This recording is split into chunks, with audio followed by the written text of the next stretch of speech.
Welcome to the asinine world of Shield Art Online, where insanity is rampant, and video game mechanics seemingly defy reality by virtue of existing. Join Naofumi Iwatani on his ill-advised journey to defeat abysmally generic monsters and save the kingdom with only a shield. That's the official statement anyway. The real goal is assembling the Lolly Brigade, featuring Sassy Princess, a big-ass bird, and of course, the main love interest. Just kidding, the furry is actually a fully grown woman now, at the ripe old age of, 10. Now that I think about it, it does make sense that Raphtalia's chronological age wouldn't change despite her body's rapid transformation. The plot is standard isekai stuff. Average-looking guy gets transported to a medieval-era RPG fantasy land equipped with an overpowered ability or item, destined to clean house and get anime girl pussy. There were 3 other faggots summoned with him, each with their own weapons, and they're all superior to the shield. And this is because Shielders suck. Naofumi gets framed for rape by this red-haired bitch and concludes he's being gang-stalked because the shield is weak. After getting kicked out of the castle, he sets out on a journey to strengthen himself and his reputation. He accomplishes this by picking up hobbies like jeweling and medicine. I half expected the guy to try sewing at some point. Wait. He acquires a bunch of little girls, then meets a second bird lolly who's surprisingly not inducted into his harem. Some stuff happens, and eventually he reconciles with the other heroes, Marie Antoinette gets owned epic style, and the show ends until it doesn't. So, few questions. What's the deal with the waves? Who's behind them? Where'd they come from? For what nefarious goal do the malefactors of our hero's world orchestrate its annihilation? We do not know, and neither does the show. By the time Shield Hero starts giving us clues about the waves, it's already over. And how do those oversized hourglasses predict the waves? Magic or something. The show doesn't seem to care, and neither should you, because there's no answer anyway. Why is Malty out to get the Shield Hero to the point she'd frame him for rape? Is it because Shieldars suck?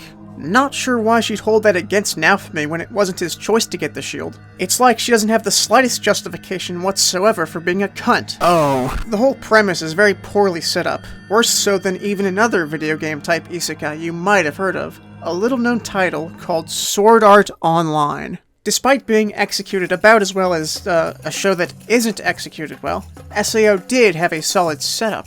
In episode 1, we learn that Kirito and some other peeps are trapped in a video game, and the only way to escape is by defeating the final boss. Also, if they die in the game, they die in real life.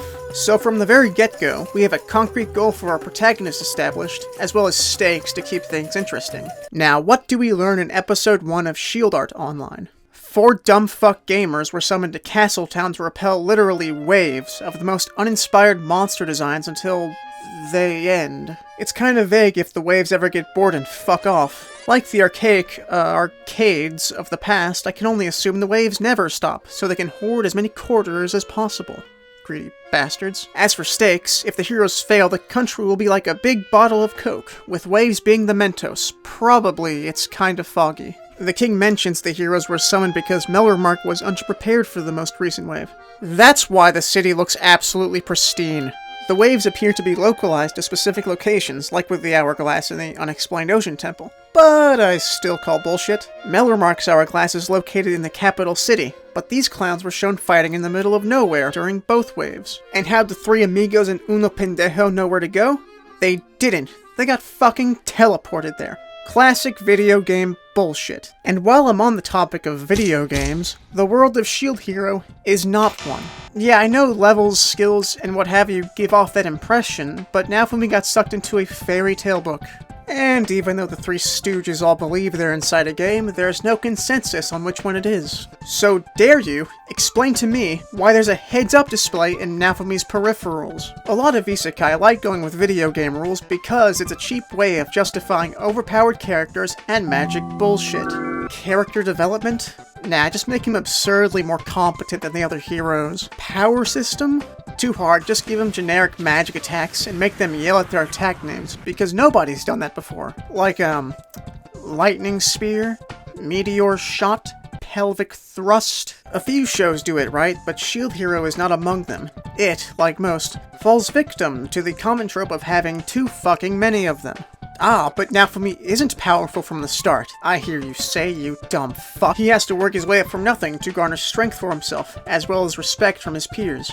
This isn't wrong, however it is wrong. Naofumi does struggle to survive at the beginning of the series, faced with prejudice from vendors and resorting to hunting leaves. Accruing experience proves difficult due to his lack of party members and offensive capabilities. He's constantly picked on by Cardboard Cutout here and, by proxy, Motoyasu. He does get a little better at combat, managing to hold his own against the Spear Bro in their duel. But I'd like to bring to your attention a small, relatively insignificant plot element that completely breaks Naofumi's character, and its name is... Naofumi was already far more competent and resourceful than the other heroes, and now he gets a ridiculous power-up cementing him as the top dog. Any balance his character had is gone when he can summon up the Rage Shield and stomp his opponents. But the Rage Shield does have drawbacks. Shut up, no it doesn't. Naofumi is only shown to suffer injuries after using it one time, and even then he's completely fine after a few days with no permanent damage. Raphtalia does get cursed by the shield after touching him, but all it takes to remedy her is a gold coin for some holy water.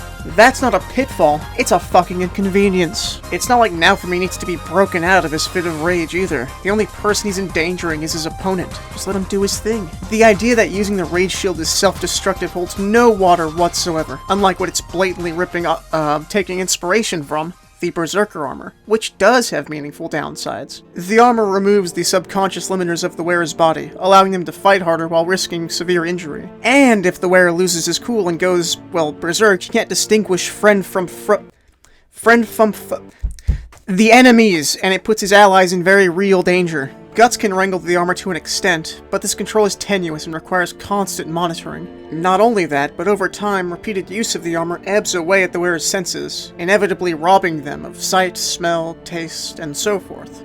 That is not something you can fix by sleeping in a couple days. The Berserker armor is a great example of how to properly balance a power-up. Meanwhile, the Rage Shield makes Naofumi strong and doesn't hold him back in the slightest. Up until now, Fumi had been an underdog, someone we could get behind and sympathize with. The Rage Shield breaks Naofumi's character, turning him into a standard isekai protagonist with some inherent ability that only he possesses. When his enemies aren't nameless fodder, they're constantly saying shit like, "You're the only one here worth fighting.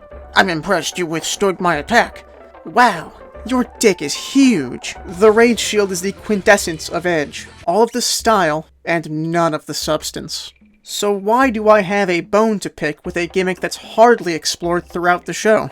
When Naofumi and his posse meet the Fallolial Queen, Vittoria, she beats him over the head, metaphorically and literally, with the proposition that the heroes must work together. Despite Naofumi's unwillingness to work with the others, she tries relentlessly to convince him, even threatening to send them all to isekai hell should he refuse to comply. Later on, Melty throws a goddamn temper tantrum over it. We get it, the heroes are supposed to work together to defeat the waves. Or do they? They don't. There is some semblance of a theme here, that being the power of teamwork. But Shield Hero can't help but trip over itself here as well, and the Rage Shield is one such misstep. Giving Naofumi an overpowered ability goes against the notion that characters like Melty and Vittoria desperately try to reinforce. If this guy can hold off swarms of enemies on his own, why would he need to work with these goobers? On top of that, the White Knights aren't supposed to work with each other in the first place. What? The rule had been one hero per country up until this point. The heroes just got summoned to Melremark early. In episode 1, this guy even says the heroes are better working apart. He explicitly states that the weapons repel each other. So why give us all this shit about the heroes cooperating when under normal circumstances, they'd never interact? Was Vittoria unaware of this? Kinda surprised she'd be that naive and inexperienced for a centuries-old mythical bird king. Pop quiz, what is this guy's name? What about him? I understand if you don't remember, since the two of them are basically one character. They're both equally stupid, constantly switching attitudes between fuck this Naofumi guy, and, you know, he's actually alright. Motoyasu may be a hopeless moron, but at least he's memorable, consistently stupid, and his gullibility is acknowledged throughout the show. These two though, nuh-uh, they don't have the excuse. And name one meaningful difference between them that isn't aesthetic or irrelevant. Shield Hero does not even try to differentiate them. It's not as if there wasn't time for developing Thing 1 and Thing 2. The problem is most of Shield Hero's runtime gets eaten up by unnecessary dialogue and scenes. Naofumi's resilience to inebriation and seasickness might indicate that he, being the Shield Hero, has some resistance to poison or status effects. That's just my speculation, though. It doesn't actually matter why Naofumi can consume so much concentrated alcohol, or why he doesn't get seasick when the Three Stooges are reduced to this sorry state. No bearing on the plot nor his development, just wastes time on what might as well be a filler arc. You can call me nitpicky for getting this bent over a line of bad dialogue, but these moments are so numerous that at some point I had to ask myself, what the hell am I watching? Now for Shield Hero's antagonists, if you could even call them that. This priest dude was first shown being nice to Naofumi, reprimanding a junior for trying to sell him short on holy water. Later though, we get the rug swept from under us when he turns into a generic religious zealot. And no, that doesn't make it a good plot twist, there was no foreshadowing whatsoever. Hell, him being equitable with Naofumi was downright deceptive. Wait, what is this? What the fuck is this? Did the priest just make a valid point? Are you shitting me? He wasn't just hand-waved as a religious zealot, there was some decent material mixed in there. He could have been made to be this unbiased bastion of reason who treats Naofumi equally despite his wrongdoings. Then, after watching the heroes for a bit, he would come to the rational, albeit extreme conclusion that the heroes are harmful to society and need to be killed. Because at the end of the day, he's right. All our cardinal assholes have done is dick around at playing God, at the expense of Melromark's people. They completely disregard their surroundings for the sake of getting some clout with small villages in the sticks. Except Naofumi, of course, he's just that great of a guy. There was room to make the priest a decent antagonist, all while allowing the show to express some much-needed self-awareness. But then he remembers he isn't paid to be multifaceted, and his credibility goes down the shitter. What a wasted opportunity. What a waste of potential. And he's not the only poorly written character either. Take the real villain of Shield Hero, Malty. Unclear motivations and goals, zero redeeming or likable qualities, no justification whatsoever for bullying Beta Shield Boy, never repents or develops past hating Naofumi for no reason, and after he saves her sorry ass from getting the fucking guillotine, she expresses her gratitude by poisoning his dessert. Malty isn't necessarily unrealistic, but that doesn't make her interesting, just super one-dimensional, which is not a strong trait for your lead antagonist. She's a boneless Azula, a plot device wearing human skin, thinking its disguise is convincing.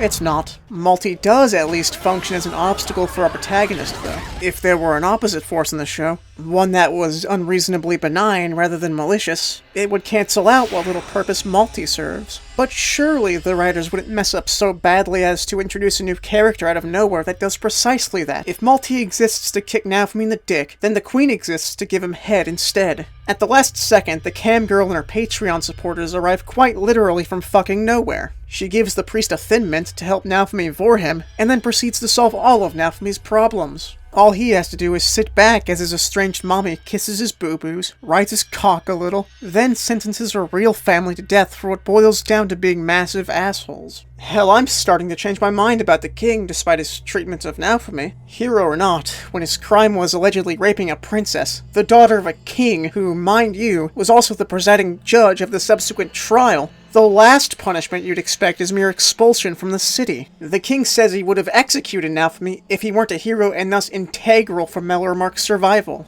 Doesn't look like he's out to get the shield anymore, does it? Seems the king is willing to put his animosity aside for the sake of his kingdom. Naofumi does still catch shit here and there, but overall, he got off pretty goddamn easy, especially compared to how the queen dealt with her own flesh and blood. Sure, Malty has slandered the guy, defamed him, tried her best to make his life miserable, but beheading?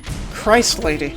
Then she has the gall to pretend she'd have called it off. Bitch, please! You're just trying to save face in front of the only daughter that still holds a modicum of respect for you. You had no reason to beg Naofumi to spare your husband and daughter's lives when you were the one who set them out to dry in the first place, you absolute psychopath. Also, way to destroy the tension of the execution scene with a fucking joke. You have the jeers of the crowd wanting blood, the unsettled expressions of our heroes, the excellent voice work by Faye Mata, begging for her life to Moriyasu, and then desperately turning to Naofumi with fear written all over her face. Then the tone abruptly shifts to comedy? But whatever, Naofumi has refurbished his reputation, the heroes are on good terms again, all of the relevant story beats have been wrapped up, and the show ends on a good note. It doesn't end. We get this surprise mini-arc that introduces new characters with 3 episodes left in the season, like a parent arriving late to her kid's play and pretending she didn't make noise coming in the side entrance. The heroes are right back to fighting in total spite of the previous episode. Well, oh no, a wave hits and the new characters were enemies the whole time! Who could have guessed? We get a tease about the cause of the waves, but only right as the season ends. This should have been the start of the second season. That way, you end season 1 by wrapping up the initial conflict of Naofumi's defamation, and start a fresh season by generating intrigue about the cause of the waves. On that note, there's this scene in episode 18 where the heroes are fighting the priest, and they're cooperating, doing combo moves and shit. This belongs in episode 12 during the boat fight against the fan lady. Remove the rage shield and have the 4 heroes just barely manage to defeat her by fighting together. You can even have Naofumi be the one that rallies them and retain his persona as a cool protagonist, so the prepubescents who look up to him will still be satisfied. The 4 musketeers would still be at odds with each other, but this would indicate to each of them, as well as the audience, that the heroes do have better chances together rather than apart. It would also serve as a solid basis for what Futoria talks about a few episodes later, and validate her efforts to coerce Naofumi into playing nice with his bullies. Too little, too late though. The damage is done, and Shield Hero is forever doomed to be a 3 out of 10. Disappointing, potential squandering, power fantasy shit. You know, I can't help but feel like I forgot something. A character, I think? One that's kind of integral to the story. What is it? Oh